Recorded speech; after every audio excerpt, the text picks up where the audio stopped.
Hello and welcome to the forecast for January 19th until the 25th. My name is Desiree DeLune, your acupuncturist, herbalist, and astrologer. And we've got quite a pressure cooker of planets that is happening this week. Lots of intensity, lots of action, lots of change, a lot of verbal expression. It's not going to be boring, and we have Cazimis. We have two Cazimis happening, a Mercury Cazimi, a Pluto Cazimi, and of course, we're entering into a whole new season of Aquarius. And not only is the sun going into Aquarius at the beginning of the week, but then all these other planets are following suit. So everything is just condensed and compressed, and I will show you how. All right, so I'm gonna go ahead and share my screen real quick. And please make sure to like, subscribe, hit that bell so you're notified every time a new video is up for you. Really helps to support the channel. Thank you so much. Okay, so Monday. We are beginning with Monday. We've got our last degree of the sun in Capricorn. So here we're putting up some, even Mercury and Mars, they're towards the end. And this is, putting the final finishing details and a last bit of reflection on the structures and the plans that we have been working on, that we've been formulating and perfecting to the best of our ability. Just get all those last final details in as we're about to launch into the new year.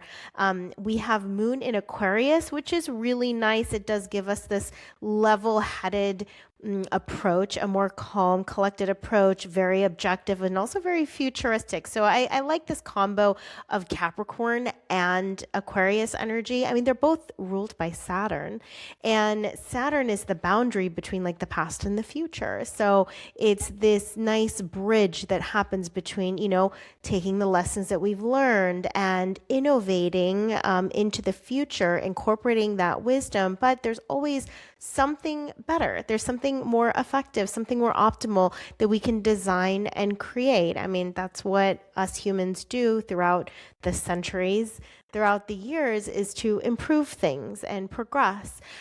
So a lot of this reflection about the past and now stepping into this whole new future. One of the features I really like about this whole week is that, do you see this very compressed triangle here?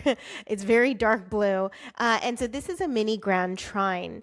And essentially, all of these, with the exception of the moon, all of these planets here are talking to Uranus, all right? And then we're talking about Mars and Mercury and the sun and even Venus and Pluto too. They're all talking to Mercury in a trine, which is very harmonious in nature, and they are conspiring together. They're working together to make this future work.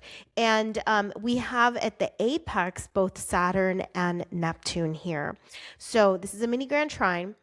If you think about it, with the exception of Jupiter, all the planets in the solar system, okay, and maybe the exception of the moon, are communicating with one another, and they're in agreement. That's what's really nice.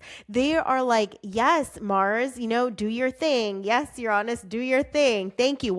So basically each of the planets are contributing to the conversation and contributing to the planning and the designing and the dreaming, and just contributing the best parts of themselves to this whole ecosystem that is that is the collective. So I really love how they're working in concert together, and they sound beautiful. They feel beautiful together. And just this longer discussion, we just had a new moon yesterday, or Sunday if you're listening to it on the day that we release, with the new moon, is that it's taking these intentions that we have, these plans, these visions, these dreams that we have, and making them, liberating them into this realm of reality and making things actually happen. So I really love this cohesive dynamic that we see to ensure that this new world for all of us as well as individually, it's coming in well, and we're going to stabilize ourselves in the process, because sometimes when there is so much change like Uranus, when it's in a lot of squares or oppositions, like that kind of change can be very disruptive and very destabilizing and very chaotic. However, that's different right now. The change is welcome. We want it. We want something different than what we've had in the past handful of years. Like, we're over it, okay? We want something better. We want something that, that is a legacy. We want a better vision, and we can actually make it happen. We have the energy to make it happen. So that's kind of the larger energies at play that are going on for all of us in the background.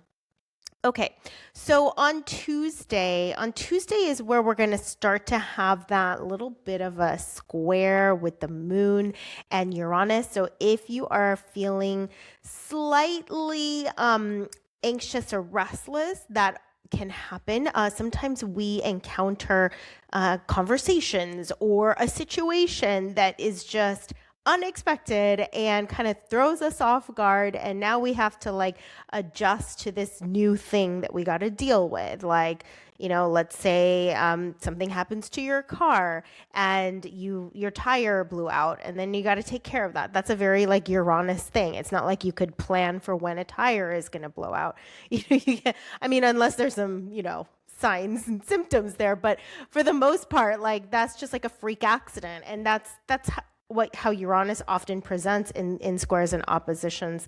So just keep in mind that if you get some destabilizing or unsettling kind of news or information, or just even your emotions feel less grounded or maybe a little bit erratic, then that's normal. Mood swings, for example, are quite normal when we have a moon square with Uranus. Thankfully, that's a handful of hours that we feel this, maybe half of the day, and then it passes, which is great. I also think it's wonderful that moon is in Aquarius, because I feel like it has, again, a more calm, collected, objective approach. Okay, now we have, other than that, moon has changed over into Aquarius, and now, as you can see, stellium, which when we have 3 or more planets, a stellium is beginning to form now in Aquarius. We've had it in Capricorn. We had all those Cazimis, right, in Capricorn. And now we're going to start seeing them in Aquarius in the very near future. And Aquarius, this is about improving systems, structures, collective groups, societies. It's very mission oriented. Aquarius cares about that purpose, vision led life, the vision, mission driven. It's very, very important that there is meaning and purpose behind what we're all doing here. And here's the thing that's going to be happening. The sun is pretty close to Pluto, and that could feel overwhelming for some people, because Pluto is very concentrated in its energy. It is often associated with the atomic bomb or the nuclear bomb. So if you can imagine, it makes the small things big and the big things small. It's an all or nothing. It's a very intense planet. It's the planet of death and rebirth.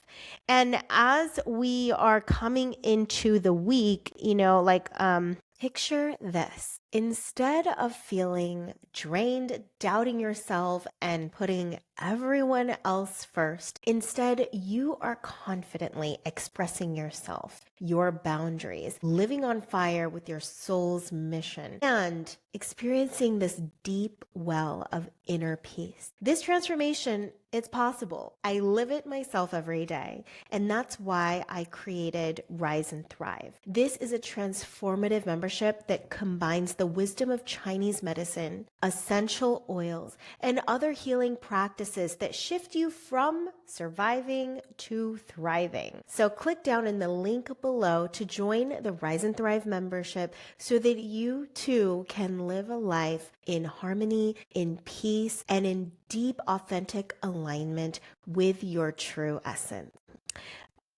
Actually, let me talk about that a little bit later. I'll talk about that, but we're going to start feeling it here.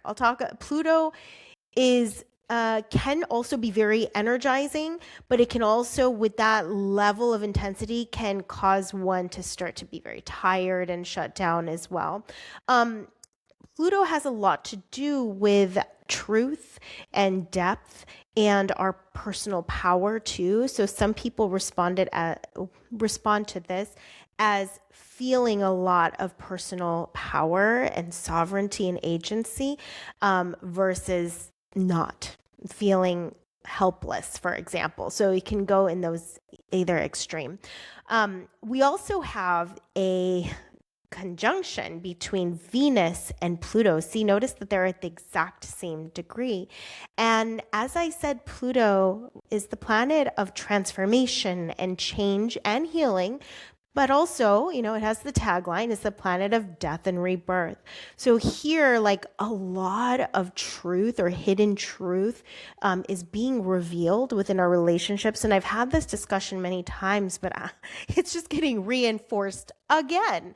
I'm even going through this myself with someone I've known for decades. And it's like, oh, okay, interesting. And so here, like, sometimes these difficult hidden pains, crucial conversations, I mean, for many reasons. Also, Mars and Mercury are together. Mercury is communication. Mars is aggression, fighting, like being defensive or attacking. So there could be emotional and verbal, like, fighting and aggression that is happening within our relationships, whether it's friendships, business partnerships, or love relationships. They all fall into that category. But there could be some power dynamic issues, power struggles, like within relationships. So I imagine shit's gonna get real when it comes to some of the relationships in our lives. It can also be a source, a catalyst for healing, right? And really, like, talking through something deep and talking through some wounds. Like it may be a time to get therapy or like couples counseling, something like that. That actually would be a very opportune time right now to do so, and address these things and find that change, like changing the dynamic within the relationship so it improves, because that's what Aquarius is all about. Aquarius cares about progress.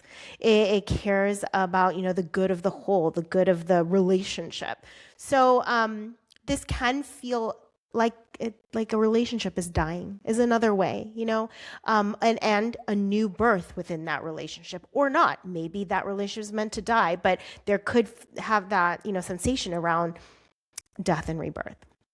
Okay, now let's go on to Wednesday. And on Wednesday, we have a Cazimi, and Mercury has traveled right on into Aquarius. So as you can see, Aquarius energy is like, it is upholding, what is the mission and vision of our dreams, right? And like making sure that we have proper systems for it as well. So here with Mercury Cazimi, Mercury is the mind, talk about extreme clarity and genius level, like understanding, maybe even new ideas come through where you're like, I know exactly what my plan needs. I know exactly what my schedule needs. Like, oh, I need to incorporate this, or I need to take this out, or whatever. Like, there's just crystal clarity on the bigger picture, because that is one thing that Aquarius is really great at, is that it can see all the components within the big picture. So I love Mercury Cazimis. It's the day of ahas and realizations, powerful ones that are very impactful and that will impact your future, as Aquarius is about the future. And then you still have like that mini Grand Trine that I talked about. That is still present in the background. On Thursday, we're going to have now Mercury and Mercury and Pluto together in a tight conjunction. So they're at the same degree within a matter of minutes. And so now all the things I talked about, Pluto and Venus, now we are bringing Mercury in the mix and even Sun in the mix. Like, look, this right here is revelatory. This is revealing hidden truths, hidden pains, hidden wounds. I mean, everything is surfacing and needs to be handled with. The sun is illuminating all of this stuff too. So, yeah, I mean, I imagine a week of a lot of crucial conversations, a lot of like honestly expressing oneself on how they really secretly have been feeling and thinking and have been afraid to actually bring it out.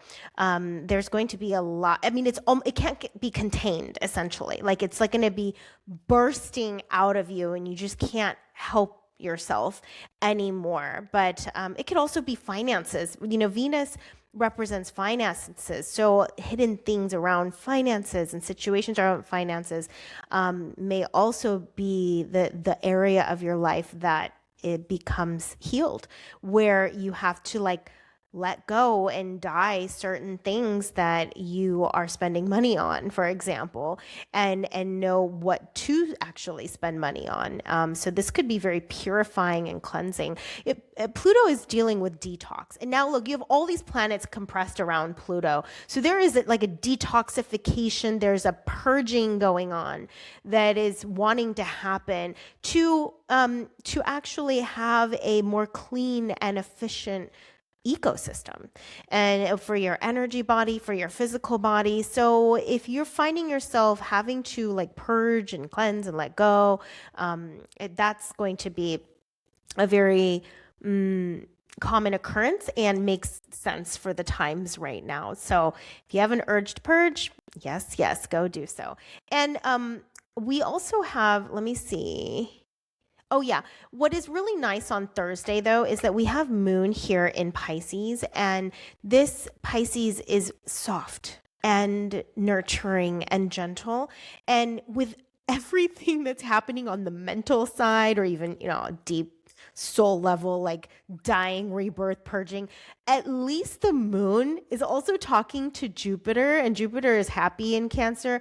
There is some emotional support here. So there's also an integration of learning these lessons into the body rather than, you know, it just being a lesson you don't learn. I feel like there's a lot of lessons we're learning right now. And same thing with Saturn. Saturn is about lessons in life, hard lessons, right? And Moon is right next to Saturn, all this in Pisces. So I think we're gonna all grow up a little bit this week and understand more of the true nature of things. We're gonna get a little wiser. We're gonna get a little bit more mature, and but at least we have some emotional support amidst this, which I am very grateful for. Now, on Friday, as Moon goes into Aries, things are going to get a little bit spicy. Moon is going to want to take some action. And then Mars is coming in here to Aquarius too. So now we have this 5 planets in Aquarius, a massive stellium in Aquarius. And here, like, all of the attention is in this sector of your life. So let me know down below what area of your life, what house number is this all over, because this is the area that needs action, attention. You need to focus on, you need to attend to, you got to cultivate, you got to nurture, right? And so all this Aquarius energy is greatly activated for all of us. And again, that's going to happen in varying parts of our lives, depending on what house it's over. So yeah, we're taking a lot of action now, especially with, oh, and look at this, beautiful Moon and Mars are in a good communication here. So all the things you're learning, right, that we've been talking about the last few days because of Pluto, honestly, Mars is like, all right, well, now I know what I need to do. And Mars is going to move forward. And this Moon in Aries, bold, brave, like, yes, let's do it. It doesn't hesitate. It will go into the fire. So I really appreciate the boldness and the courage that we get here on Friday. And if we need to take some serious actions, we do. On Saturday, it's pretty much more of the same. More of the same on Saturday. We still have Moon in Aries, so that's nice. Let me check on Sunday. So on Sunday, we do have a change in the moon goes into Taurus. It happens like a little bit in the afternoon, so not exactly in the morning, but here this brings a grounded energy here, and this is a bit more chill, a bit more calm, and it's kind of a little break. There's tension because they're square to all these planets. I would say up until the sun for sure. So there could be some crises, some, discomfort emotionally from all the things that have been surfacing. Yet the moon really needs some TLC. The moon, go get a massage, go relax somewhere in a cozy nook and read a book, get your nails done or do your own nails, do some self-pampering. You really need to take care of yourself right now because there's just been so much intensity and so much energy. And look, Mars, think about this. You've got the sun, which is hot. And then you have Mars, which is really freaking hot too. It's a fiery hot planet. And then you have Pluto, like I said earlier, like atomic bomb energy. We are talking about two of the hottest planets and the power of Pluto all compressed in one within a matter of a few degrees. That's a lot of pressure. That's why I say it's like a pressure cooker. This is intense. So I imagine this can feel very and it's right next to Mercury, which affects our nervous system.